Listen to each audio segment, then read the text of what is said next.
क्या आपके साथ कभी ऐसा हुआ है कि आप मुस्तक़बिल में किसी खतरे या नुकसान के बारे सोचें और उस सोच के साथ दिल की धड़कन तेज़ हो जाए, साँस तेज़ हो जाए, हाथों में पसीना आ जाए, बेचैनी और परेशानी बढ़ जाए, कुछ भी करने का दिल ना करे और किसी से भी बात करने या मिलने का दिल ना करे?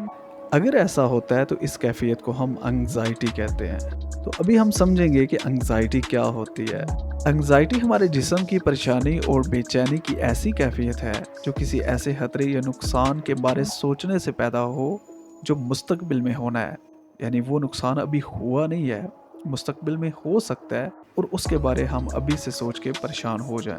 एंग्ज़ायटी को एक मिसाल से समझते हैं। फ़र्ज़ कर लें आपको कोई बीमारी है, तो अगर आप उस बीमारी से जुड़े हुए तमाम खतरात जो मुस्तक़बिल में हो सकते हैं, उनको अभी से सोचने लग जाएँ और उस पर परेशान हो जाएँ, तो ये कैफ़ियत एंग्ज़ायटी की कैफ़ियत है।